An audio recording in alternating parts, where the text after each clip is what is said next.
pada sekolah Smart Al-Fazim yang berumur 13 tahun.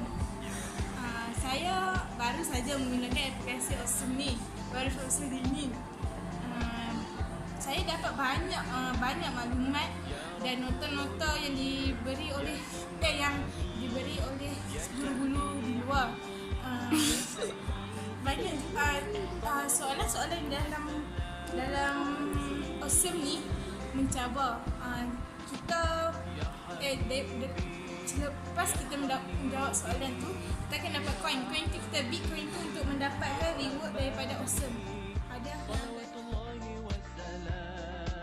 Assalamualaikum warahmatullahi wabarakatuh. Saya Umi Dan saya Sakina Kami pelajar dari Sekolah Menengah Agama Al-Tahzib dan terletak di TTC Perak. Kami ingin memberitahu tentang aplikasi Awesome yang baru-baru ini telah kami gunakan di sekolah. Tahukah adik-adik di luar sana tahu dengan aplikasi ini? Aplikasi ini sangat seronok kerana dapat banyak pengetahuan dan nota-nota yang diberikan.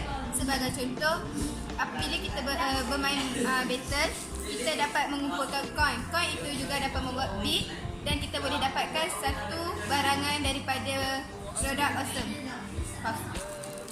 Dengan aplikasi ini kita boleh belajar di mana-mana saja. Contohnya belajar menunggu kenderaan, berada dalam kenderaan ataupun melancong.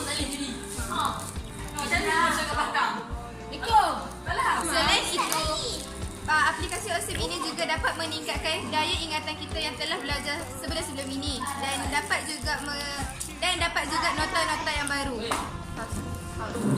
Tahukah anda aplikasi ini sangat best kerana soalan-soalan yang diberikan amat mencabar dan dapat meningkatkan daya ingatan kita kembali untuk melakukan sesuatu soalan yang diberikan dalam bentuk kuis. Sekian daripada kami, pelajar Smart Al-Tahzib.